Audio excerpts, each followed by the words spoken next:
Hi guys and welcome back to the channel Deepak Yadav Education. Welcome to the Daily Hindu News and Editorial Analysis of 26th of May 2021. तो guys आज है तारीख 26 मई 2021 और है Wednesday. देखेंगे आज का the Hindu complete newspaper. The Hindu complete newspaper को एनालाइज करेंगे, बट लेक्चर में आगे बढ़ने से पहले अगर आप लोगों को ये कंप्लीट न्यूज़पेपर का पीडीएफ चाहिए तो क्या करना है, सबसे पहले डाउनलोड करना है टेलीग्राम और फिर जाकर सर्च बॉक्स में टाइप करना है Deepak Yadav education. As you can see guys आप लोगों को ये चैनल मिल जाएगा, उस पर क्लिक करना और जाकर इस चैनल को ज्वाइन कर लेना। देखो अगर आप लोगों को इस तरीके से ये चैनल नहीं मिलता है तो नीचे डिस्क्रिप्शन बॉक्स में आप सभी लोगों को टेलीग्राम का लिंक दिया गया है, वो लिंक इसी चैनल का है। जैसे आप उस पर क्लिक करोगे ऑटोमेटिकली ये चैनल ओपन हो जाएगा, इसको जाकर ज्वाइन कर लेना। नाउ ज्वाइन करने से फ़ायदा क्या होगा, यहाँ पर आपको डेली बेसिस पर द हिंदू न्यूज़पेपर मिल जाता है, डेली करंट अफेयर के वीडियो का पीडीएफ मिल जाता है, डेली बहुत सारे डिजिटल नोट्स मिल जाते हैं और ये सारी चीज़ें मिलती हैं बिल्कुल फ्री में, तो जाकर इसको ज़रूर ज्वाइन करना। नाउ बढ़ते हैं आगे, और आगे बढ़ने से पहले हमेशा की तरह हम लोग अपने लेक्चर को एक मैप के क्वेश्चन के साथ स्टार्ट करेंगे। तो आज आप सभी लोगों को मैप में जाकर देखना है साउथ सूडान को, कहाँ पर है ये एग्जैक्टली लोकेटेड, इंडिया के कंपैरिजन में कहाँ पर है, अच्छे से मैप में देखना, फिर आकर नीचे कमेंट सेक्शन में टाइप करना, जिससे कि आप लोग इसको लंबे समय तक याद रखने वाले हो। तो चलो शुरुआत करते हैं। सबसे पहले आर्टिकल में बात करी गई है, देखो हो सकता है आज के दिन ओडिशा के कोस्ट लाइन को साइक्लोन यास हिट करे, ऐसा हमने कल भी डिस्कस किया था। जो हमारा इंडियन मेट्रोलॉजिकल डिपार्टमेंट है उसकी प्रेडिक्शन यही है कि ओडिशा में आज दोपहर तक हो सकता है एक साइक्लोन आए जिसका नाम है साइक्लोन यास, और उसी के चलते हुए वहाँ पर काफ़ी सारे लोगों को इवैक्यूएट किया गया है, मतलब कि जो रिस्क वाला जोन था वहाँ से निकालकर सेफेस्ट जोन में ले जाया गया है। ओके, लगभग 13 लाख लोगों को इवैक्यूएट किया गया है। उसके बारे में यहाँ पर एक छोटी सी डिटेलिंग दी गई है। साथ ही साथ याद रखना ये जो साइक्लोन यास है ये एक वेरी सीवर साइक्लोनिक स्टॉर्म है। ये वेरी सीवर साइक्लोनिक स्टॉर्म कौन से होते हैं आगे मैं आपको बताऊंगा। उसके बाद यहाँ पे आपको ध्यान रखना है इसकी विंड स्पीड यहाँ पे अभी बताई जा रही है 155 से लेकर 165 किलोमीटर पर आवर की, लेकिन ये हो सकता है तेज़ हो जाए। ओके, अभी फिलहाल इतनी सी इन्फॉर्मेशन है। नाउ अब आते हैं हम लोग अपने एग्जाम के पॉइंट ऑफ व्यू से काफ़ी इंपॉर्टेंट चीज़ पर। सबसे पहले आपको ध्यान रखना है साइक्लोन यास के बारे में। ये साइक्लोन यास, ये जो नाम है यास, ये कौन सी कंट्री ने दिया है, तो आपको ध्यान रखना है ये दिया गया है ओमान के द्वारा। ये मैं आपको पिछले 2-3 दिन से लगातार पढ़ा रहा हूँ। नाउ क्वेश्चन ये है आप लोगों से, चलो ये नाम ओमान ने तो दिया है, लेकिन ये यास का मतलब क्या है, यास को किस चीज़ से रिलेट किया गया है, वो ज़रा नीचे कमेंट सेक्शन में बताओ। पिछले 3 दिन से हम लोग लगातार इसी टॉपिक को कवर कर रहे हैं।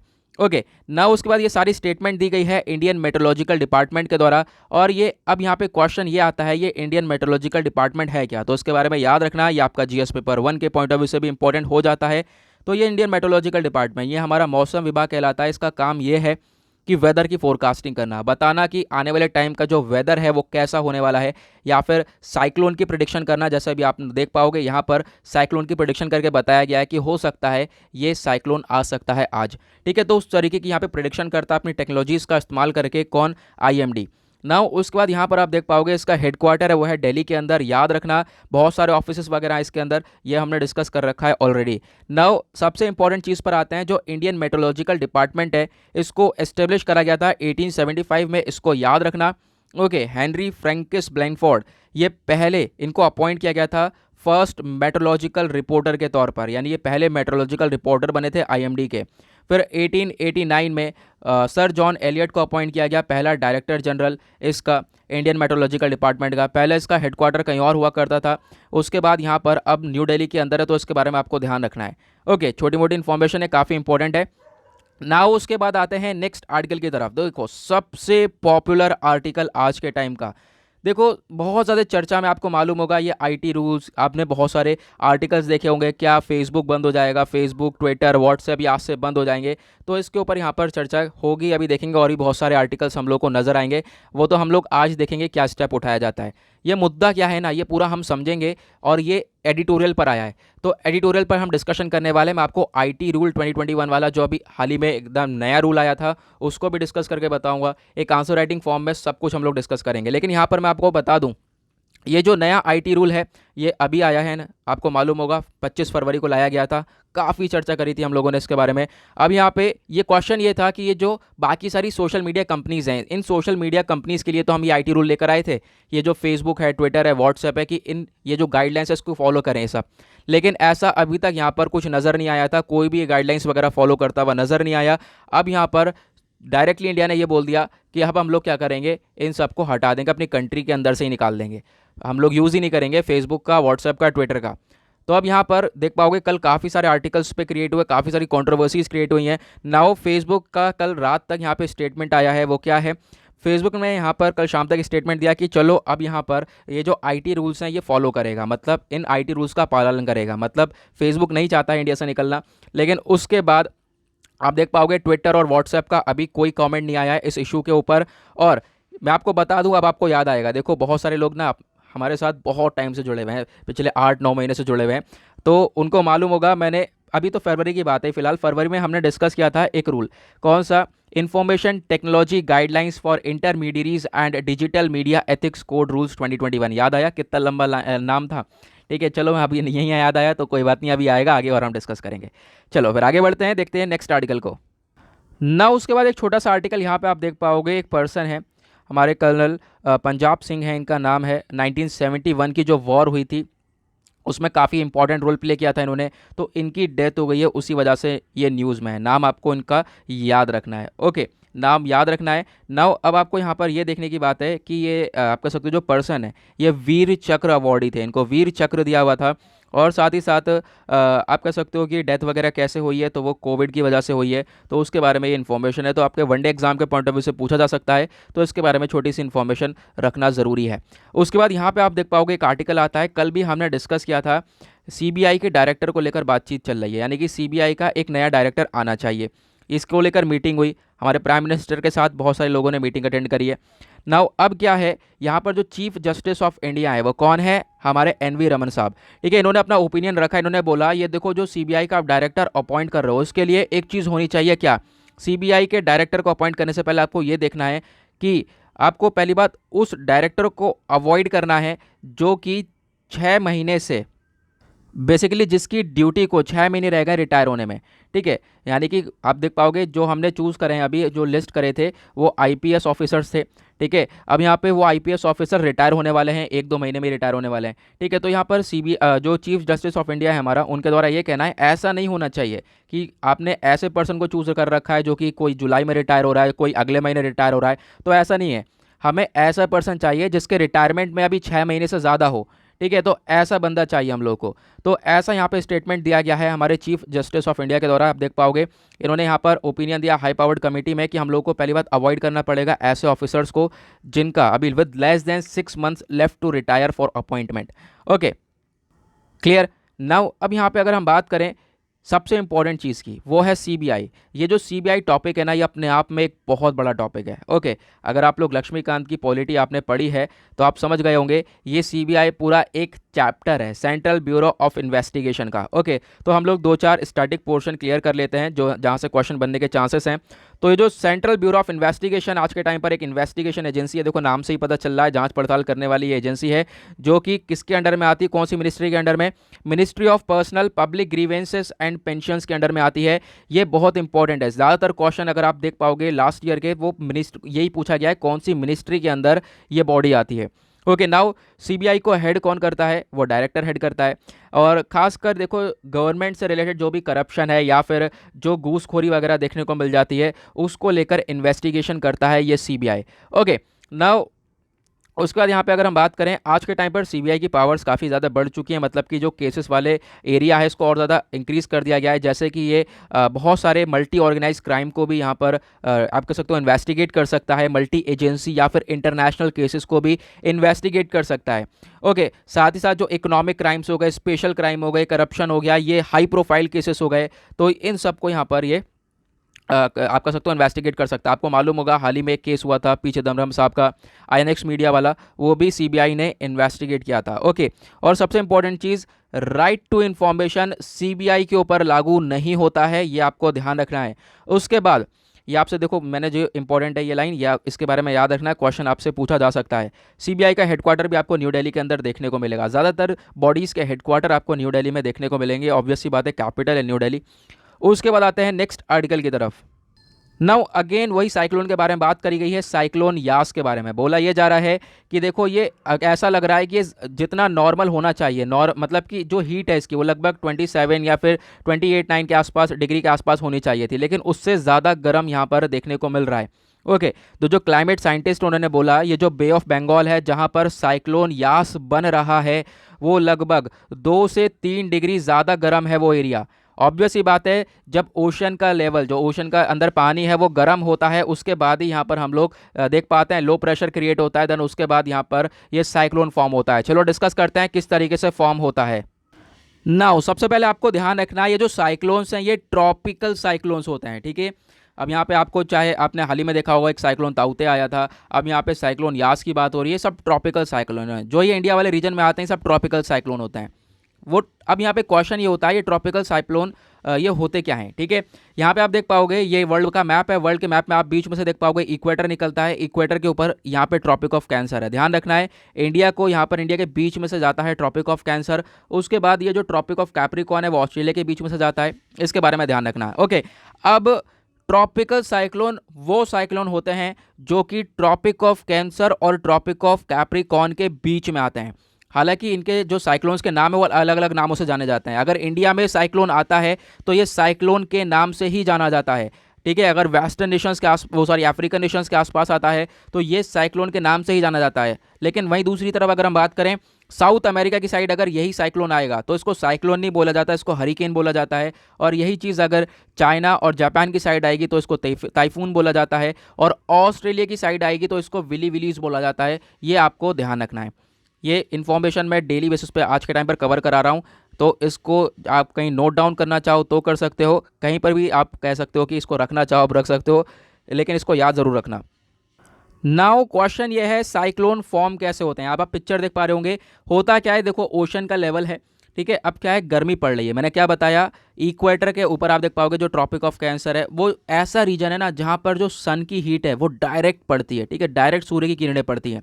अब क्या है, यहाँ पर पानी गर्म हो रहा है, ऑब्वियस सी बात है गर्मी बढ़ रही है, पानी गर्म होगा, 27 डिग्री के जैसी पास पहुंचेगा, इसमें से क्या होगा, भाप निकलना चालू होगा, इवेपोरेशन होना चालू होगा। अब ये इवेपोरेशन जब होगा ये ऊपर जाएगा, ठीक है। अब ये ऊपर उठ के जाएगा तो जैसे जैसे हम ऊपर जाते हैं टेम्परेचर हमारा कम होने लगता है, ठंड बढ़ने लगती है, तो ये वापस से क्या होगा, वापस से ठंडा होने लगेगा, जो गैस है वापस से लिक्विड में कन्वर्ट होने लगेगी। लेकिन उस प्रोसीजर के दौरान ये क्या है, यहाँ पर लेटेंट हीट छोड़ेगा।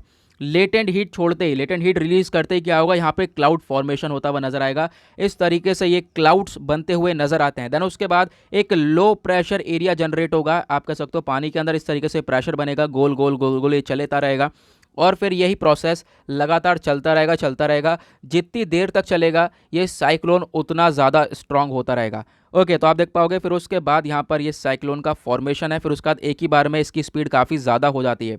ओके नाउ अभी हमने देखा था ये जो हमारा साइक्लोन यास है ये एक वेरी सीवर साइक्लोनिक स्टॉर्म है, मैंने आपसे कहा था ना ध्यान रखना इसके बारे में। तो वो कौन से होते हैं, यहाँ पे आप देख पाओगे ये जो साइक्लोन है ना उनकी विंड की स्पीड पर उनका कैटेगराइजेशन किया जाता है। ये जो वेरी सीवर साइक्लोनिक स्टॉर्म है इसके अंदर जो हवा की स्पीड है वो 118 से लेकर 221 किलोमीटर पर आवर्स की होती है, यानी इसके बीच में विंड स्पीड है तो वो वेरी सीवर साइक्लोनिक स्टॉर्म कहलाएगा। उसी तरीके से अगर विंड स्पीड इससे भी ज़्यादा है तो वो और ख़तरनाक है, विंड स्पीड इससे कम है तो वो कम खतरनाक होगा साइक्लोन, इसके बारे में ये ध्यान रखना। और ये मैंने आपको बता ही दिया है साइक्लोन यास किसने नाम दिया है, ओमान ने दिया है। अच्छा वो आपने सही से देखा नहीं वो, क्योंकि वहाँ पर एक और इन्फॉर्मेशन है जो कि मैंने आपसे पूछी है, जो आपको नीचे कमेंट सेक्शन में बताना है। आगे बढ़ते हैं नेक्स्ट आर्टिकल की तरफ। तो यहाँ पे आप देख पाओगे बात करी गई है म्यूकर माइकोसिस के बारे में, इसके ऊपर भी एक एडिटोरियल आया है तो वहाँ पर भी हम डिटेल में चर्चा करेंगे। मतलब आज आर्टिकल ना थोड़े से डबलिंग वाले आए हैं, हमने आईटी रूल्स वाला देखा, एडिटोरियल पर आया है, म्यूकर माइकोसिस ये भी एडिटोरियल पर आया है, ठीक है। फिलहाल यहाँ पे क्या है, यही बोला जा रहा है कोविड वाले पेशेंट्स के अंदर ये म्यूकर माइकोसिस वाली जो बीमारी है ये काफ़ी तेज़ी से हम लोगों को बढ़ती हुई नजर आई है।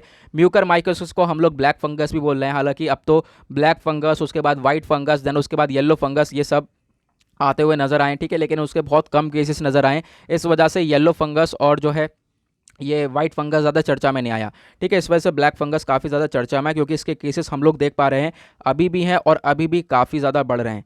ओके तो यहाँ पर एक तरीके से ये फंगल इन्फेक्शन है, फंजाई के थ्रू होता है, काफ़ी गंदगी में आपको मिलेगा, ये कहीं पर भी प्रेजेंट हो सकता है, एयर, वाटर, सॉइल में खासकर यहाँ पर देखने को मिल जाता है। तो इसके थ्रू यहाँ पर ये म्यूकरमाइकोसिस हो रहा है। कहोगे इसका ट्रीटमेंट नहीं है, तो मैं कहूँगा है, बिल्कुल है, इसका ट्रीटमेंट है। ओके, तो उसके बारे में यहाँ पर हमने देखा। आगे हम थोड़ा सा डिटेल में बात कर लेंगे, अभी एडिटोरियल को भी कवर करना है। यहाँ पे आप देख पाओगे जो ये आर्टिकल है ना, काफ़ी इंपॉर्टेंट है म्यूकरमाइकोसिस वाला, इसको हम लोग अच्छे से देखेंगे, डेफिनेटली देखेंगे।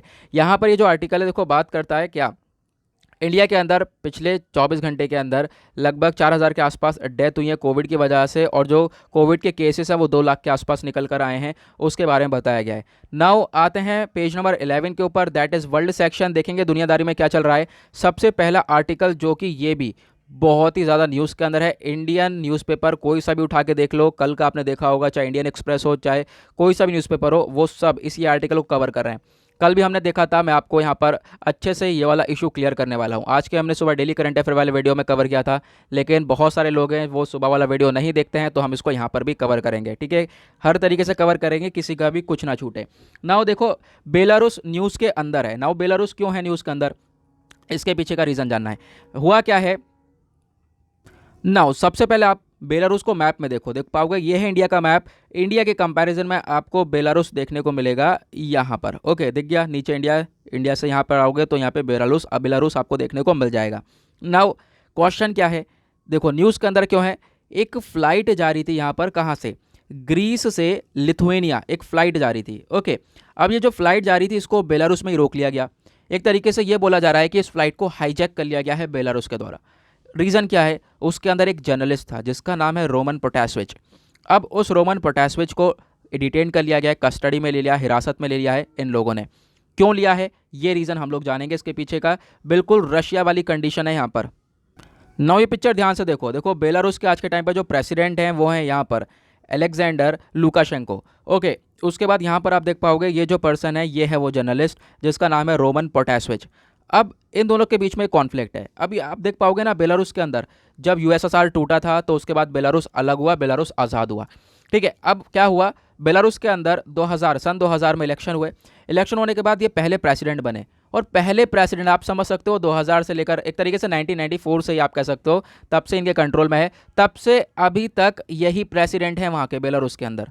अब आप कहोगे कोई पॉलिटिकल पार्टी नहीं, कोई अपोजिशन नहीं है, होते हैं खड़े सब, इलेक्शंस होते हैं, लेकिन फ्रॉड सब यहाँ पे देखने को मिलता है। फ्रॉड तरीके से यहाँ पे करवा कर ये वापस से जीत जाते हैं। उसके बाद क्या होता है, काफ़ी सारे लोग प्रोटेस्ट वगैरह करते हैं तो उनको पीटा जाता है, जेल में डाला जाता है। ऐसी सिचुएशन बेलारूस के अंदर देखने को मिल रही है।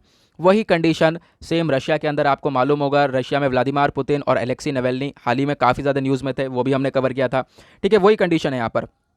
अब आपको ये देखने की बात है, ये जो बंदा है ना, ये अपोजिशन में खड़ा है। एक तरीके से जो लोग हैं वो वहाँ पर बेलारूस के अंदर डेमोक्रेसी चाहते हैं, वो चाहते हैं कि प्रेसिडेंट तो चेंज हो। इतने लंबे समय से प्रेसिडेंट है और इनका तो प्लान यही है जब तक जिंदा है तब तक यहाँ पर ये राज करने वाले हैं, उसके बाद भी कोई इनके रिलेशन में होगा तो वो राज करेगा। ऐसी सिचुएशन चलती रहती है, ठीक है। अब यहाँ पर क्या है, ये आप देख पा रहे हो, ये बंदा अगेंस्ट में खड़ा है, ओपोजिशन में खड़ा है। इसका एक आप कह सकते हो टेलीग्राम चैनल भी है, मुझे याद नहीं आ रहा, नेक्स्टा नाम से है या फिर हाँ कुछ इस तरीके से ही है। वहाँ पे लाखों लोग जुड़े हुए हैं। ओके, नाउ अब यहाँ पर ये जो रोमन पोटासविच है, लोग जो है इसको सपोर्ट करते हैं, बहुत ज़्यादा सपोर्ट करते हैं, ठीक है। हालांकि यहाँ पर आप कह सकते हो इनको कस्टडी में लिया गया, लेकिन लोग सपोर्ट भी कर रहे हैं आज के टाइम पर। वो कह रहे हैं हम लोग को डेमोक्रेसी चाहिए और यहाँ पर जस्टिस चाहिए रोमन पोटासविच के साथ, ठीक है। अब यहाँ पर यही बंदा फ्लाइट के अंदर था तो फ्लाइट को रोका गया है, इसी चक्कर में इन जर्नलिस्ट को जो है वहाँ पर डिटेन किया गया है, उसी के बारे में ये खबर है। ओके, तो आप देख पाओगे वही चीज़ें यहाँ पर बताई गई हैं। एयरलाइंस को रोका गया है, कहाँ पर, बेलारूस के अंदर। और अभी फ़िलहाल यहाँ पे सारी कंट्रीज़ जो हैं काफ़ी ज़्यादा नाराज़ हैं बेलारूस से। इनफैक्ट यहाँ पे यूरोपियन यूनियन ने ऑर्डर दिया है बेलारूशियन प्लान्स जो प्लेन्स हैं ये इनको बैन करने के लिए। ओके, यहाँ पर यह है खबर। आई होप आपको ये क्लियर हो गया होगा। हमने देख लिया मैप में अच्छे से बेलारूस को, ठीक है। बेलारूस एक बेसिकली लैंडलॉक कंट्री है, इसके आसपास के बहुत सारे नेशंस हैं। अच्छे से मैप में देखकर आप बताओ कौन कौन से नेशंस हैं इसके आसपास के। ओके, नाउ क्योंकि आप देखो ये न्यूज़ के अंदर है तो इसकी लोकेशन ज़रूर देख लेना।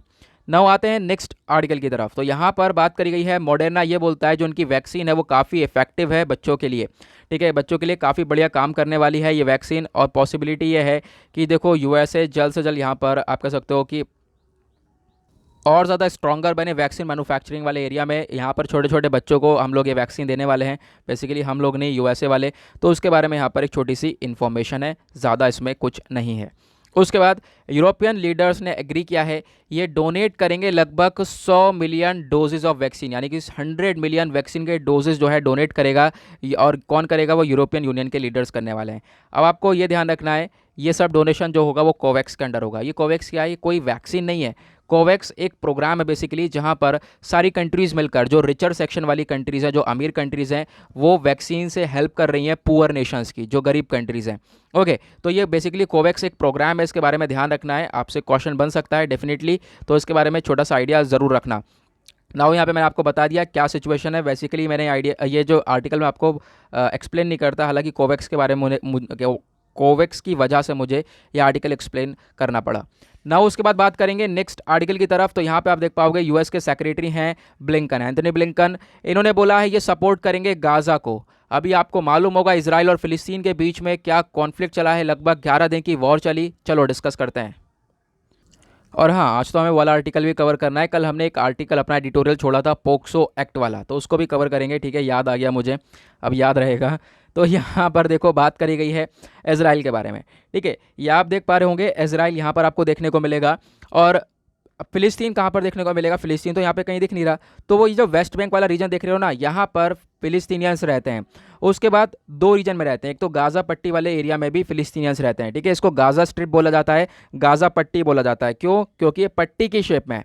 ओके, नाउ अभी आपको देखने को मिलेगा कि यहाँ पर एक वॉर सी, जंग सी छिड़ी, 11 दिन की ये वॉर चली। अब यहाँ पे इसके पीछे का रीज़न आप देख पाओगे, यहाँ से स्टार्ट हुआ था। जेरूसलम में एक जगह है शेख जर्रा करके, उसी एरिया से जो है एक कॉन्फ्लिक्ट स्टार्ट हुआ था। हालांकि देख पाओगे उसी के बारे में बताया गया है पहले। आपके यहाँ पे अगर हम हिस्ट्री देखें, इसकी काफ़ी ज़्यादा हिस्ट्री बहुत कॉम्प्लिकेटेड है। इतने साल पहले की ऑटोमन एम्पायर था, फिर यहाँ पर ज्यूज़ आए। हुआ क्या था, जर्मनी के अंदर हिटलर आया, हिटलर ने काफ़ी सारा अत्याचार किया ज्यूज़ के ऊपर, ज्यूज़ इधर आना चालू हुए। ठीक है, फिर उसके बाद धीरे धीरे यहाँ पर पहले इसराइल था ही नहीं, पूरा का पूरा फिलिस्तीन था, नाउ ज्यूज़ आना चालू हुए। फिर उसके बाद काफ़ी चीज़ें क्रिएट हुई थी। ठीक है, और फिर उसके बाद एक वॉर हुआ था। इसराइल को पहले बनाया गया, जो यूएन है, यूएन अपना पार्टीशन प्लान लेकर आया था 1947 के पास। ठीक है, 1947 में पार्टीशन प्लान लेकर आया तो इसराइल को काफ़ी कम जगह मिली थी, फिलिस्तीन को काफ़ी ज़्यादा जगह मिली थी। लेकिन हुआ क्या, फिर उसके बाद वॉर हुई, काफ़ी सारी वॉर हुई, आपको मालूम होगा 6 डे वॉर, और फिर लगातार इनके बीच में 2-3 वॉरें हो चुकी हैं। और उसी के दौरान यहाँ पर इसराइल लगातार ये जगह कब्जाता हुआ आ चुका है। और आज देख पाओगे इसराइल कितना बड़ा हो चुका है। पहले फ़िलिस्तीन का एरिया हुआ करता था, आज इसराइल जो है पूरे में बसा पड़ा है, और काफ़ी पावरफुल भी है। ऐसा नहीं है कि पावरफुल नहीं है, काफ़ी ज़्यादा पावरफुल भी है। और यहाँ पर आप देख पाओगे तो शेख जर्रा वाले एरिया से कॉन्फ्लिक्ट स्टार्ट हुआ था, क्योंकि इसराइल चाहता है कि वो शेख जर्रा वाला एरिया को खाली किया जाए। ओके, हालांकि इसराइल ने उसके लिए पैसे दिए हैं, लेकिन फिर भी यहाँ पर चाहता है कि खाली किया जाए। लेकिन दूसरी तरफ जो फ़िलिस्तीनियन है वो यहाँ पर ये नहीं चाहते कि खाली करें, हमेशा इसराइल का दबदबा यहाँ पर नहीं चाहते हैं। शेख जर्रा वाला जो रीजन है उसको लेकर सुप्रीम कोर्ट में, अभी इनके जो सुप्रीम कोर्ट है वहाँ पर काफ़ी ज़्यादा डिस्प्यूट है, काफ़ी लंबे समय से डिस्प्यूट है, किसको बिलोंग करेगा किसको नहीं बिलोंग करता, वही सारे इशू चलते रहे। ठीक है, क्योंकि इसराइल ने यहाँ पर ये शेख जर्रा वाला एरिया पैसे देके खरीदा था। किससे खरीदा था? शायद जॉर्डन से खरीदा था। ठीक है, जॉर्डन के पास था ये वाला एरिया। ओके, नाउ उसके बाद यहाँ पर आप देख पाओगे आज के टाइम पर यही कॉन्फ्लिक्ट स्टार्ट हुआ। सबसे मेन चीज़ यही हुआ, शेख जर्रा वाला जो एरिया था इसमें से लोगों को हटाया जा रहा था, लोग हटना नहीं चाह रहे थे। उसके बाद क्या हुआ, लोग जब हटना नहीं चाहे तो लोगों ने प्रोटेस्ट किया। लोगों ने प्रोटेस्ट किया तो वहाँ पर आपको एक मॉस्क देखने को मिलेगा, अल अक्सा मॉस्क। काफ़ी होली साइट है, अगर हम बात करें तो तीसरे नंबर पर मानी जाती है, मक्का मदीना के बाद अल अक्सा मॉस्क माना जाता है। लोग प्रेयर्स कर रहे थे अंदर, लोगों ने, अब फिलिस्तीनियन प्रोटेस्ट कर रहे थे इस चीज़ को लेकर। ठीक है, इजरायली फोर्स भी थी वहाँ पर, तो आपस में ये भिड़ ही रहे थे, इजरायली फोर्स और फिलिस्तीनियन भिड़ रहे थे, क्योंकि इजरायली फोर्स खाली करा रही थी वो जगह, इन्होंने खाली नहीं करी। अब ये लोग प्रोटेस्ट करते करते अल अक्सा मॉस्क में घुसे। ठीक है, वहाँ पर ये प्रोटेस्ट किया गया। यहाँ पे फिलिस्तीनियन ने ये सोचा था कि जो ये फोर्स है इजराइल की वो मॉस्क के अंदर नहीं आएगी, लेकिन ऐसा हुआ नहीं। मॉस्क के अंदर वो पुलिस वाले चले गए। ठीक है, अब वो पुलिस वाले चले गए तो अब यहाँ पे कॉन्फ्लिक्ट तो क्रिएट हुआ ही रहता, लोग प्रेयर्स कर रहे थे। ऑब्वियस सी बात है, अगर आप किसी रिलीजियस प्लेस पर जाकर पुलिस वाले जाते हैं, कॉन्फ्लिक्ट चल रहा है, तो फिर वहाँ पर उनके सेंटीमेंट को हर्ट डेफिनेटली होगा ही होगा। फिर उसके बाद जब ये सारी चीज़ें चलती रहीं तो यहाँ पर गुस्सा आया हमास को। ठीक है, अब यहाँ से हमास एक्टिव हो गया, और हमास ने क्या करा, यहाँ से रॉकेट दागने चालू कर दिया इसराइल के ऊपर। फिर क्या हुआ, इसराइल यहाँ से आप कह सकते हो इस वाले एरिया से भटक के आ गए यहाँ पर, और यहाँ पर इसराइल ने एयर स्ट्राइक करनी चालू कर दी गाज़ा पट्टी के ऊपर। ये लगभग 11 दिन तक ये बॉम्बार्डिंग चलती रही है। उसके में काफ़ी सारे लोगों की जान गई है, काफ़ी सारे बच्चों की जान गई है, बहुत ज़्यादा नुकसान हुआ है। ये है कॉन्फ्लिक्ट। ओके, नाउ अब यहाँ पर बहुत सारी कंट्रीज़ जो हैं चाहती हैं कि इनका आपस में जो है आप कह सकते हो सीज़ फायर हो जाए। सीज़ फायर बेसिकली हो चुका है एक तरीके से, फिर भी जो रिलेशंस हैं वो इनके मेंटेन हो जाएं। ठीक है, सीज़ फायर हुआ था लेकिन उसके बाद वापस से इनके बीच में ये कॉन्फ्लिक्ट देखने को मिला है।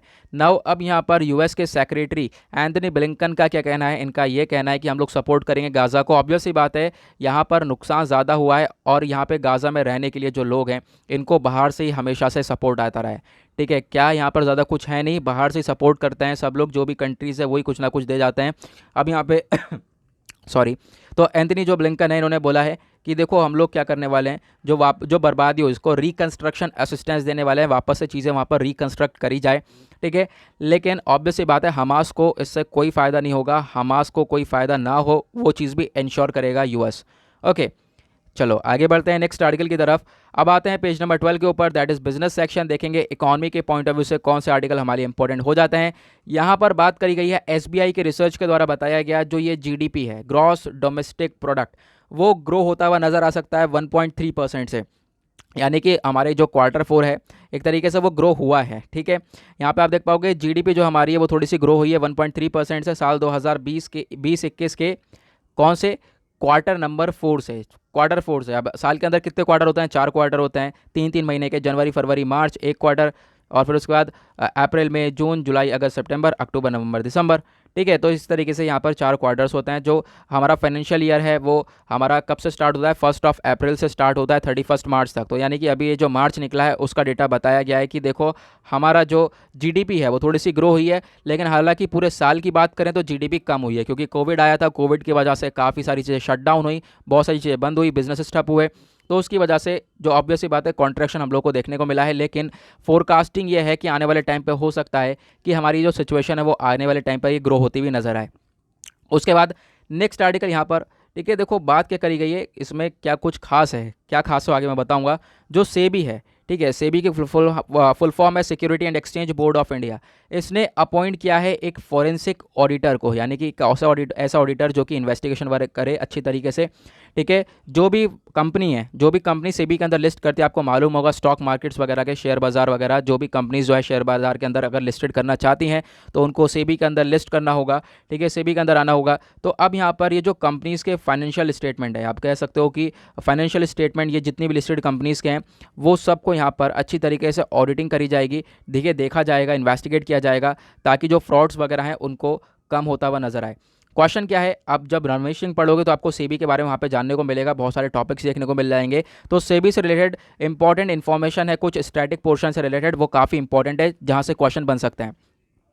सेबी है क्या? Basically securities and exchange board of India इसकी फुल फॉर्म है। ये एक शेयर मार्केट का रेगुलेटर है, यानी जो आज के टाइम पर शेयर मार्केट है उसको रेगुलेट करने का काम करता है ये सेबी। गवर्नमेंट ऑफ इंडिया इसको ओन करती है। सबसे इंपॉर्टेंट, इसको एस्टेब्लिश करा गया था 1992 में, और इसको बहुत सारी स्टैट्यूटरी पावर्स दी गई। कब? 12 अप्रैल 1992 में। किसके थ्रू? एक सेबी एक्ट लाया गया, सेबी एक्ट 1992 का, उसके थ्रू यहाँ पर हमने इसको पावर्स दी। अब बेसिक फंक्शन क्या है सेबी का? वो यही है, जो इन्वेस्टर हैं उनका इंटरेस्ट प्रोटेक्ट किया जाए एक तरीके से। शेयर बाजार में एक ऑथेंटिसिटी तो होनी चाहिए ना, शेयर बाजार को रेगुलेट करने वाली उसके ऊपर कोई बॉडी तो होनी चाहिए ना, तो शेयर मार्केट के अंदर तभी तो लोग इन्वेस्ट करेंगे।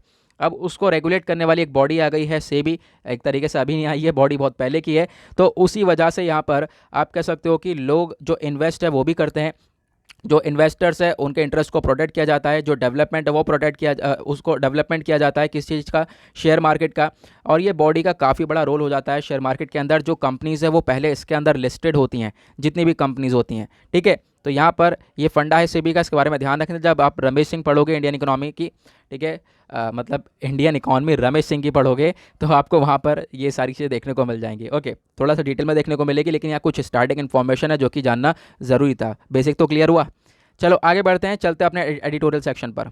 नौ आते हैं पेज नंबर 6 पर। तो 4-5 एडिटोरियल है जिसको हम डिस्कस करेंगे। पहले तो ये इजराइल फिलिस्तीन के कॉन्फ्लिक्ट के बारे में बात करी गई है, ये मैंने आपको समझा ही दिया है। ठीक है, ये बोला जा रहा है 2 स्टेट सॉल्यूशन लेकर नहीं चलना चाहिए। अगर हम ये एक तरीके से जो ये आप कह सकते हो ये ऑथर हैं, ये सपोर्ट कर रहे हैं फिलिस्तीन को, बोला जा रहा है फिलिस्तीन को सपोर्ट करना चाहिए। ठीक है, इजराइल को सपोर्ट, एक तरीके से 2 स्टेट सॉल्यूशन लेकर चलोगे तो इजराइल और ज़्यादा यहाँ पर आप कह सकते हो कहोगे स्ट्रांग होता रहेगा और ज़्यादा कब्जा करता रहेगा। इस तरीके से हम लोग को 1 स्टेट सॉल्यूशन लेकर चलना चाहिए, यानी कि फिलिस्तीन को पहले हम लोग को सपोर्ट करना चाहिए। तो हिस्ट्री क्या है वो मैंने आपको थोड़ा बहुत समझा ही दिया है। नाउ आते हैं इंपॉर्टेंट आर्टिकल की तरफ। सबसे पहले देखो बात करी गई है showing the pace of India's mucormycosis. आज के टाइम पर आप देख पाओगे जो म्यूकरमाइकोसिस डिजीज़ है ये काफ़ी तेज़ी से बढ़ती हुई नज़र आ रही है। नाउ यहाँ पे आप आर्टिकल देख पाओगे तो ये जो ऑथर हैं इन्होंने ये बताया है पहले म्यूकरमाइकोसिस क्या है, इसके रिलेटेड क्या फैक्ट्स हैं, किन किन लोगों को हो रहा है, ठीक है, ट्रीटमेंट क्या है इसका, ठीक है, और यहाँ पर क्या क्या चीज़ें आपको देखभाल करनी है, क्या क्या मॉनिटर करना है। नाउ इतना लंबा चौड़ा आर्टिकल पढ़ने से अच्छा है हम लोग एक छोटा सा टू द पॉइंट बात करें। अब चलो टू द पॉइंट बात करते हैं। आंसर राइटिंग के पॉइंट ऑफ व्यू से ये आर्टिकल आपका जीएस पेपर 2 हेल्थ के पॉइंट ऑफ व्यू से भी इंपॉर्टेंट हो जाता है। ओके, नाउ उसके बाद यहाँ पे देख पाओगे जो म्यूकरमाइकोसिस है ये बेसिकली है क्या, ये एक फंगल इन्फेक्शन है फंजाई से जो कि होता है, ठीक है, जो कि कॉज हो रहा है किससे, माइक्रोमाइसीड से। ओके, नाउ आपके बहुत सारे ऑर्गन्स को ये अफेक्ट करता है, जैसे कि ब्रेन को डैमेज करता है, ईयर, नोज, थ्रोट, माउथ, इन सबको डैमेज करता है। इनफैक्ट जो आइज़ हैं उनको भी काफ़ी भारी भरकम नुकसान पहुंचता है इस म्यूकरमाइकोसिस से। ओके, इसको हम लोग ब्लैक फंगस भी बोलते हैं। नाउ हालांकि कॉन्टेजियस नहीं, एक तरीके से ये इंसानों से इंसानों में नहीं फैलता है, वो अच्छी बात है, लेकिन फिर भी जो इंसान इस फंजाई के आप कह सकते हो जो फंजाई इन्फेक्शन इसके कांटेक्ट में आता है तो उसको काफ़ी प्रॉब्लम्स फेस करने को मिलती हैं डेफिनेटली। अब यहाँ पे आप देख पाओगे खबर के अंदर क्यों है, खबर में इसलिए है क्योंकि आज के टाइम पर कोविड वाले पेशेंट्स को ये म्यूकरमाइकोसिस होता हुआ नज़र आ रहा है। और दूसरी इंपॉर्टेंट बात, ये कोई नई बीमारी नहीं है, ये बहुत पहले की बीमारी है, ये दोबारा से हम लोग को देखने को मिली है कोविड पेशेंट्स के अंदर, उसी वजह से ये वापस से न्यूज़ के अंदर आई है। नाउ इस डिज़ीज़ को, मतलब ये डिज़ीज़ के पीछे का कॉजेज़ क्या क्या है, मतलब कौन से व्यक्ति को ये डिजीज़ हो जाता है। सबसे पहली बात, जो डायबिटिक पर्सन है यानी जिनकी डायबिटीज़ शुगर लेवल ज़्यादा है उनको यहाँ पर चांसेस हैं ये डिजीज़ होने के, ठीक है, ये आपको ध्यान रखना है। उसके बाद देख पाओगे जो कोविड-19 वाले पेशेंट्स हैं ये उन्हीं पेशेंट्स को सबसे ज़्यादा देखने को मिला है जिनको ऑलरेडी शुगर की प्रॉब्लम है, जिनको डायबिटीज़ ज़्यादा है। अब आप देख पाओगे कोविड पेशेंट्स को ट्रीट किया जा रहा है, ठीक है, ट्रीट करने के बाद क्या है उनको बहुत सारे इंजेक्शन दिए जा रहे हैं, स्टीरॉइड्स दिए जा रहे हैं, और स्टीरॉइड्स की वजह से उनका जो ग्लूकोज लेवल है वो काफ़ी हद तक स्पाइक हो जाता है। और ग्लूकोज लेवल का स्पाइक होना मतलब कि आपका शुगर लेवल बढ़ना, तो उसकी वजह से भी ये म्यूकरमाइकोसिस होता हुआ नज़र आ रहा है। नाउ सिम्टम्स क्या क्या है, इसके लक्षण क्या क्या हैं, तो आपको स्टफी नोज, सबसे पहले आपके पास नोज़ में हर तरीके की प्रॉब्लम आपको देखने को मिलेगी। उसके साथ जो आपकी आंख है वो स्वेलिंग हो जाएगी, उसके अंदर आंख सूज सी जाएगी, लाल हो जाएगी, काफ़ी मोटी सी आंख हो जाएगी। इनफैक्ट आपको दिखना भी काफ़ी हद तक कम हो जाएगा। जो जबड़ा है उसके अंदर दर्द होने लगेगा, दांतों में दर्द होगा, फेशियल पेन होगा, हेडेक होगा, फीवर होगा, इस तरीके के सिम्टम्स यहाँ पर देखने को मिल जाते हैं। नाउ इनफैक्ट आप देख पाओगे आंखें वगैरह जो है ना पूरी तरह से इन्फेक्शन से ये फैल जाती हैं, इसमें जो आंखों वगैरह में इन्फेक्शन पूरी तरह से जो फैल जाता है, इन्फेक्ट हो जाती हैं। ओके, नाउ अब इसका ट्रीटमेंट क्या है, तो ट्रीटमेंट के लिए हमारे पास एंटी फंगल ड्रग ऑलरेडी है, क्योंकि ये बीमारी पुरानी है, नई नहीं है, जैसा मैं बता चुका हूँ, और वो है ट्रीटमेंट एम्फोटेरिसिन बी। ओके, ये ड्रग है हमारे पास जो कि इसको ट्रीट करता है। उसके बाद यहाँ पर स्टेरॉइड्स वगैरह अगर आप कम इस्तेमाल करोगे तो ऑब्वियस सी बात है ये बीमारी होने के कम चांसेस हैं। दूसरी चीज़, आपका लास्ट ट्रीटमेंट यह है सर्जरी करना, ठीक है। देखो कहीं कहीं तक ये भी लिखा हुआ है कि देखो जो आइज़ वगैरह है इसमें इन्फेक्शन अगर ज़्यादा हो जाता है तो ये इन बॉडी पार्ट्स को हम लोग को निकालना पड़ जाता है। ओके, आपको बॉडी पार्ट्स, ये चाहे वो टूथ हो, जबड़ा हो, उसको निकालना पड़ेगा, या फिर आँख हो उसको निकालना पड़ेगा, तभी ये इन्फेक्शन की जो ग्रोथ है वो रुक पाती है। ओके, उसके बाद कुछ प्रिवेंटिव मेजर्स हैं, यानी कि prevention is better than cure, ये वाला फंडा याद रखना। यानी कि देखो या क्या है, आपको पहले से काफ़ी सारे प्रिवेंशंस, प्रिकॉशंस अगर आप लेकर चलोगे तो ऑब्वियस सी बात है आपको कोई प्रॉब्लम्स देखने को नहीं मिलेंगी। प्रिकॉशंस क्या क्या है, सबसे पहले आपको अपना जो ब्लड शुगर लेवल है उसको कंट्रोल में रखना है, इंश्योर करना है कि आपका ब्लड शुगर लेवल बिल्कुल कंट्रोल में हो, चेक करते रहो। आपके पास मशीन हो, नहीं हो तो कोई बात नहीं, आप चेक करवा सकते हो, तो ध्यान में रखना है, पहली चीज़। दूसरी चीज़, अगर आपको कुछ इस टाइप के सिम्टम्स लगते हैं म्यूकरमाइकोसिस से रिलेटेड तो फटाफट उसका ट्रीटमेंट कराओ। देखो अर्ली ट्रीटमेंट बहुत ज़्यादा इंपॉर्टेंट है, तो उसके बारे में ध्यान रखना है। तीसरी चीज़ यहाँ पर वही चीज़ है जो कि मैंने आपको बताया, अगर अर्ली डिटेक्ट हो जाता है तो उसका ट्रीटमेंट जल्द से जल्द चाहिए, लापरवाही नहीं होनी चाहिए, तो यहाँ पर इंसान बच सकता है और इस म्यूकरमाइकोसिस से लड़ सकता है। कंप्लीट। उसके बाद आते हैं नेक्स्ट आर्टिकल की तरफ। यहाँ पर बात करी गई है रूल्स एंड रूलर्स के बारे में। अब यहाँ पे आपको मालूम होगा कि देखो हम लोगों ने 25 फरवरी को एक नए रूल्स लेकर आए थे, IT रूल्स 2021। क्या थे ये रूल आगे हम डिस्कस करेंगे, लेकिन उससे पहले मैं बता दूं इसी को लेकर काफ़ी ज़्यादा इश्यूज़ चल रहे हैं आज के टाइम पर। जो फेसबुक, ट्विटर, व्हाट्सएप है, इन्होंने ये रूल्स फॉलो नहीं किए हैं, तो हम लोग बात ये कर रहे हैं अब इनको हम फॉलो नहीं करेंगे, इनको हमारी कंट्री से निकाल देंगे इन कंपनीज़ को, ठीक है। अब यहाँ पर फिलहाल फेसबुक मान चुका है, फेसबुक कह रहा है हम इस रूल्स को फॉलो करेंगे, लेकिन सरकार से कुछ यहाँ पे कंडीशंस रख के बातचीत करेंगे, उसके बाद हम लोग ये रूल्स फॉलो करने वाले हैं। लेकिन अभी ट्विटर व्हाट्सएप का कोई रिस्पॉन्स नहीं आया है, खबर यह है। नाउ अब यहाँ पर आते हैं हम लोग अपने इंपॉर्टेंट पॉइंट के ऊपर, वो है आईटी रूल्स, जहाँ से आपका डेफिनेटली क्वेश्चन बन सकता है। तो ये जो न्यू आईटी रूल्स 2021 है, ये आपके जीएस पेपर 2 जीएस पेपर 3 के पॉइंट ऑफ व्यू से इंपॉर्टेंट है। जब आप पेपर 2 पेपर 3 का सिलेबस देखोगे तो आपको बहुत सारे टॉपिक्स देखने को मिलेंगे, जैसे कि government policies, interventions, scientific innovations, discoveries, issues arising out IT and computers, इस तरीके के आपको टॉपिक देखने को मिल जाएंगे। नाउ आर्टिकल न्यूज़ में क्यों था, क्योंकि हमने ये नए रूल्स लेकर आए थे। तो आपको ध्यान रखना है, सबसे पहली बात तो इस रूल का नाम क्या है वो ध्यान में रखना है हमेशा। Information technology intermediate guidelines and digital media ethics code rules 2021। Intermediate यानी सोशल मीडिया, ठीक है, जो सोशल मीडिया प्लेटफॉर्म्स हैं उनके लिए हम लोग ये रूल्स लेकर आए। ये जो नए रूल हैं ये सोशल मीडिया के साथ साथ ओटीटी प्लेटफॉर्म्स को भी हैंडल करने वाले हैं, उनसे भी डील करेंगे। ओटीटी प्लेटफॉर्म्स कौन से होते हैं, ओवर द टॉप, मतलब कि अमेजॉन प्राइम, नेटफ्लिक्स, ये सारे जो प्लेटफॉर्म्स होते हैं वो ओटीटी प्लेटफॉर्म्स होते हैं। अगर हम इसका बैकग्राउंड देखें तो साल 2018 में सुप्रीम कोर्ट ने यहाँ पर ये चीज़ ऑब्जर्व करी कि जो गवर्नमेंट ऑफ इंडिया है उसको कुछ ऐसी गाइडलाइंस को लाना चाहिए, क्योंकि आज के टाइम पर सोशल मीडिया पे, ये आज के टाइम पे की बात कर रहा हूँ, जो पहले 2018 की बात हो रही है, तभी सोशल मीडिया पे बहुत सारा child pornography, rape, gang rape imageries, ठीक है, ये सब इमेजेस, वीडियो साइट्स, ये कंटेंट बहुत ज़्यादा देखने को मिल रहा था। नाउ इस कंटेंट के ऊपर रिस्ट्रिक्शंस लगाने के लिए यहाँ में कुछ ना कुछ रूल्स लेकर आने चाहिए, ऐसा सुप्रीम कोर्ट ने डिसाइड किया था 2018 में।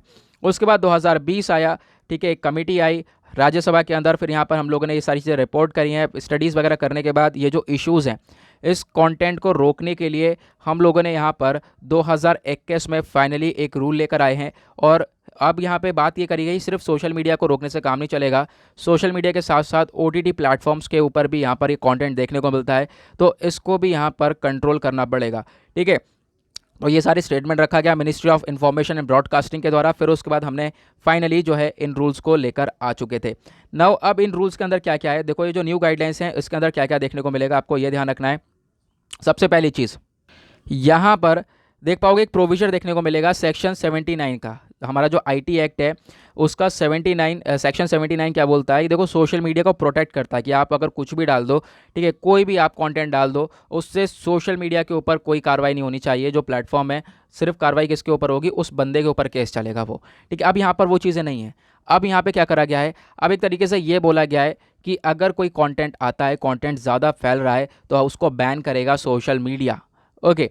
और सोशल मीडिया को बैन करने के लिए बहुत सारे स्टेप्स उठाने पड़ेंगे, ठीक है। जैसे कि अगर हम बात करें सोशल मीडिया के ऊपर, जैसे कि फेसबुक हो गया, ट्विटर हो गया, व्हाट्सएप हो गया, और ओटीटी प्लेटफॉर्म्स जैसे कि हमारे अमेजॉन प्राइम हो गया, नेटफ्लिक्स हो गया, तो इन सब में पोर्नोग्राफिक कंटेंट वगैरह काफ़ी ज़्यादा देखने को मिल जाता है, ठीक है। साथ ही साथ सोशल मीडिया पे बहुत सारी स्टेटमेंट ऐसी देखने को मिल जाती हैं जो कि कंट्री की सॉवरेनिटी को हर्ट करती हैं, ठीक है। तो कंट्री के सॉवरेनिटी के जो काफ़ी खिलाफ हैं, ठीक है, ऐसे स्टेटमेंट को डिलीट किया जाएगा, ऐसा यहाँ पर बताया गया था इस रूल्स के अंदर।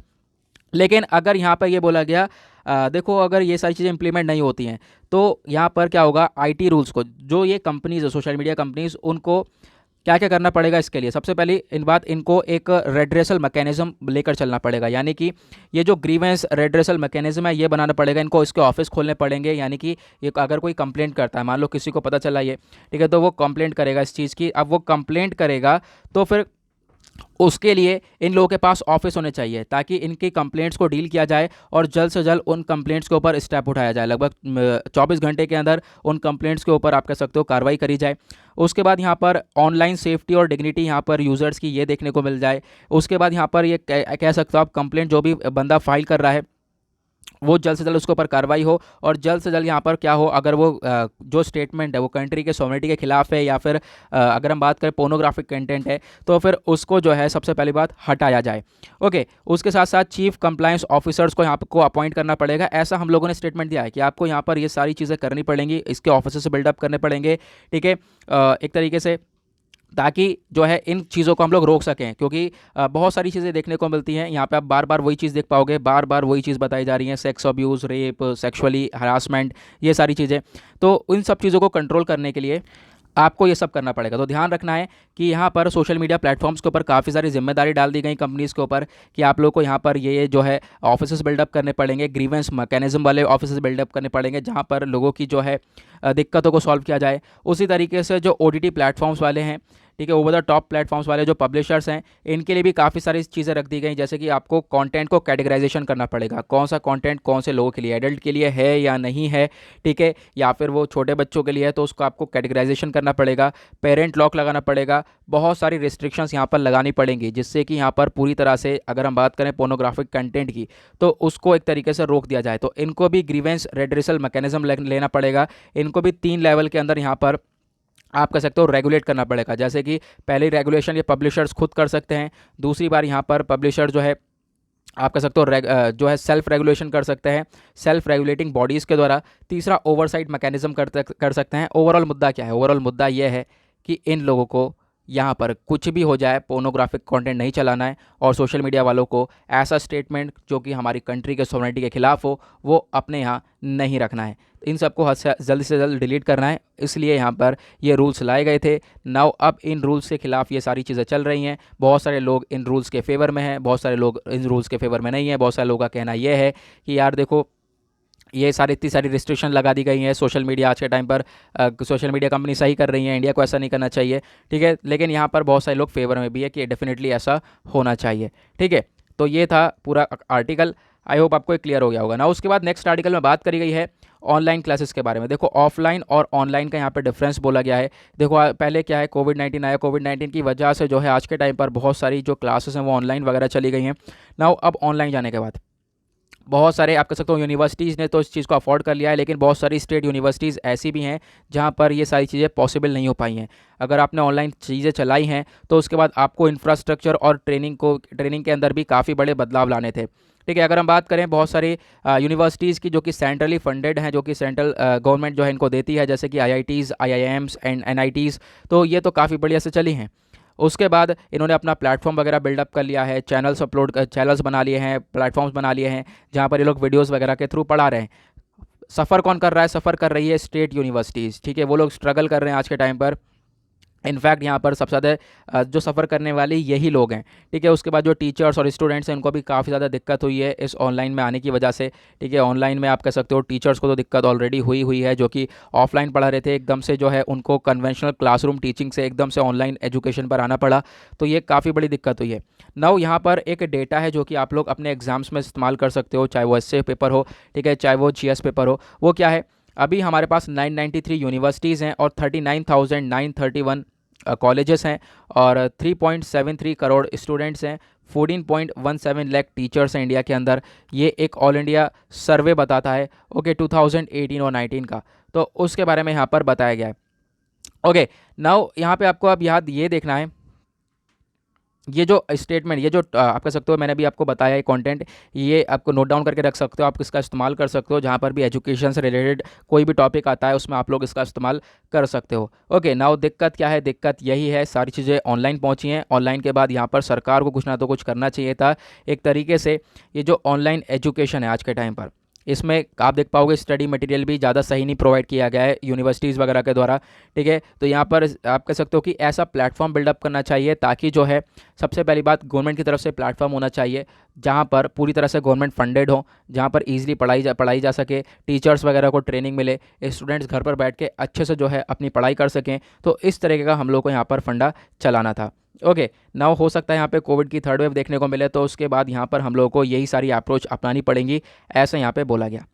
नाउ उसके बाद ये तो हमारे हुए आज के एडिटोरियल ख़त्म। नाउ एक हमारा आर्टिकल रह गया था, आपको मालूम होगा, कल का पोक्सो एक्ट वाला, है ना, तो चलो उसको भी डिस्कस कर लेते हैं। पोक्सो एक्ट वाला आर्टिकल क्या है, यहाँ पर आप देख पा रहे होंगे, कल हमने ये डिस्कस किया था, ये मैंने यहाँ पे स्क्रीनशॉट लगा दिया है, तो आई होप आपको ये दिख रहा होगा।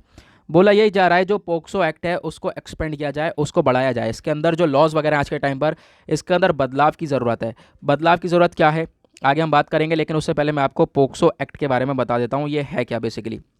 यहाँ पर कुछ चीज़ें मैंने शेयर कर रखी हैं। पोक्सो एक्ट की फुल फॉर्म है protection of children from sexual offences act 2012। ये जीएस पेपर 2 के पॉइंट ऑफ व्यू से आर्टिकल आपका इंपॉर्टेंट हो जाता है। जीएस पेपर 2 में आपको बहुत सारे टॉपिक्स देखने को मिल जाएंगे। नाउ पोक्सो एक्ट 2012 में लाया गया था, ठीक है, और आपको यहाँ पे ध्यान रखना है, ये सबसे इंपॉर्टेंट चीज़ है, 2012 में लाया गया था ताकि जो है बच्चों को, हम लोग जो चिल्ड्रंस है, छोटे बच्चे हैं, उनको सेक्सुअल हैरेसमेंट से प्रोटेक्ट कर सकें, पोर्नोग्राफी से प्रोटेक्ट कर सकें, सेक्सुअल एजॉल्ट से प्रोटेक्ट कर सकें, जो कि 18 साल से जिनकी कम उम्र है उन लोगों को, चाहे वो गर्ल हो चाहे वो बॉय हो। यहाँ पर सिर्फ चिल्ड्रन बोला गया है, ठीक है, इसमें दोनों आ जाते हैं। उसके बाद ये एक्ट क्या डिफाइन करता है मैंने आपको बता दिया। जो 18 ईयर्स ऑफ एज है उसके बिलो के जो बच्चे हैं उनको यहाँ पे प्रोटेक्ट किया जाएगा from the pornography, from the sexual harassment.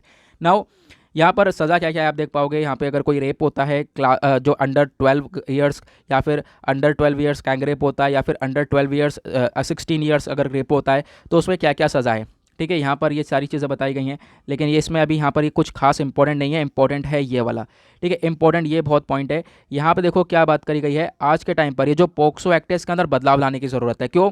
सबसे मेन बदलाव ये 2012 के अंदर लाया गया था। देखो बहुत सारे केसेस ऐसे हैं जो 2012 से पहले के हैं, यानी बच्चों के साथ 2012 से पहले ये सारी घटना हुई है। नाउ अब क्या करें वो, ठीक है, अब वो यहाँ पर अप्लाई नहीं कर सकते क्योंकि 2012 के बाद वाले केसेस को देखेगा, ये आपको ध्यान रखना है। लगभग 9 साल हो चुके हैं इस एक्ट को आए हुए। उसके बाद इसके अंदर काफ़ी कमियां भी आ चुकी हैं, आप देख पाओगे। हाल ही में एक और काफ़ी बड़ा डिस्प्यूट देखने को मिला था, किस चीज़ का, बॉम्बे हाई कोर्ट, देखो एक केस हुआ था इसी चीज़ का, ठीक है, रेप का केस हुआ था, मतलब एक तरीके से तो इस मतलब स्किन टू स्किन टच नहीं हुआ था। तो यहाँ पे बॉम्बे हाई कोर्ट ने बोला ये स्किन टू स्किन टच नहीं हुआ है, तो इस वजह से यहाँ पर ये पॉक्सो के अंदर एक्ट नहीं आएगा, ठीक है, तो फिर पॉक्सो के अंदर ये केस नहीं आएगा। सुप्रीम कोर्ट ने यहाँ पर इस चीज़ को नकारा। सुप्रीम कोर्ट ने बोला डेफिनेटली यहाँ पर ये स्किन टू स्किन कांटेक्ट है, तो क्या हुआ, ठीक है, ये पॉक्सो के अंदर एबल होगा। ऐसा कुछ नहीं है कि यहाँ पर ये सारी चीज़ें नहीं देखी जाएंगी। फिलहाल ये सब कुछ मुद्दा ये हाल ही में हुआ था। अब अगर हम बात करें, बेसिकली क्या बात करी जा रही है, हिस्टोरिकल केसेस की। मान लो कोई पर्सन है आज के टाइम पर, उसको इतिहास में कुछ ऐसा हुआ था, 2012 से पहले ऐसा कुछ हुआ था, तो वो 2012 ये 2000 मतलब अब तो इसके लिए अप्लाई नहीं कर सकता। अगर अप्लाई करना है तो सीआरपीसी या फिर आईपीसी में अप्लाई करना पड़ेगा, यानी कि क्रिमिनल प्रोसीजर कोड के थ्रू देखना पड़ेगा या फिर इंडियन पिनल कोड के थ्रू देखना पड़ेगा। वहीं पर यह बताया जा रहा है जो क्रिमिनल प्रोसीजर कोड है या फिर आईपीसी है, ये सब इफेक्टिव नहीं है, इनके जो प्रोविजन है वो इतने अच्छे हैं नहीं। यहाँ पर जो इनका जुडिशियल मजिस्ट्रेट है वो खुद यहाँ पर यही बोलते हैं कि अगर केसेस ज़्यादा दिन पुराना है तो फिर कोई फ़ायदा नहीं है यहाँ पर, ठीक है, देखने का। तो उसके बारे में बताया गया। नाउ यहाँ पर अब क्या है, अब हम लोग को ज़रूरत है कि ये जो 2012 के बाद 2012 के बाद वाले जो अभी हम केसेस देख रहे हैं इसको थोड़ा सा एक्सपेंड किया जाए, यानी पोक्सो एक्ट को थोड़ा सा बढ़ाना पड़ेगा, यानी हिस्टोरिकल केसेस को भी यहाँ पर देखना पड़ेगा। ये बहुत इंपॉर्टेंट है क्योंकि बहुत सारे देखो चिल्ड्रन ऐसे होते हैं जो कि बताते नहीं है, ठीक है, अगर उनके साथ ऐसी घटना घट रही है तो वो नहीं बताते। ऐसा स्टेटमेंट आप देख पाओगे रोलैंड सी समिट के द्वारा कहना है, जो कि प्रोफेसर हैं साइकाइट्री के, और इन्होंने बोला है एक जो है children keeps the abuse as a secret because of the fear that no one will believe the abuse. देखो क्या बात बोली है यार इन्होंने। देखो ये बोला है कि देखो चिल्ड्रन जो है इस चीज़ को सीक्रेट रख लेते हैं, क्यों? क्योंकि उन्हें लगता है कि इस बात को कोई विश्वास ही नहीं करेगा। और ये जो चीज़ें हैं ना, ये इंट्रा फैमिली होती हुई नज़र आती हैं, यानी कि फैमिली के अंदर पे यहाँ पर ये सारी चीज़ें हो रही हैं, कोई रिलेशन कोई रिलेटिव है ऐसी चीज़ें यहाँ पर करते हुए नज़र आते हैं, तो उसको यहाँ पर एक तरीके से रोकने के लिए ये पोक्सो एक्ट को हमें थोड़ा सा और ज़्यादा बढ़ाना पड़ेगा। इसके अंदर आप कह सकते हो थोड़े से अमेंडमेंट्स करने पड़ेंगे, उसी के बारे में यहाँ पे बताया गया है। हालांकि देख पाओगे यूके के अंदर यानी यूनाइटेड किंगडम के अंदर तो उनका एक्ट है, ये तो हिस्टोरिकल केसेस को देखते हैं, लेकिन यहाँ पर हमारे यहाँ चाइल्ड सेक्सुअल एब्यूज़ को लेकर ये पोक्सो एक्ट है वो 2012 के बाद वाले केसेस को देखता है, तो उसको भी कहीं ना कहीं हम लोग को इंक्रीज़ करना होगा, ऐसा यहाँ पर बताया गया। ओके, आई होप गाइज आप लोगों को ये सारी चीज़ें क्लियर हो गई होंगी। इसी के साथ कर दिया है हमने अपना न्यूज़पेपर एनालिसिस समाप्त। मिलते हैं आप लोगों से नेक्स्ट वीडियो में। आज के लिए bye bye, have a nice day.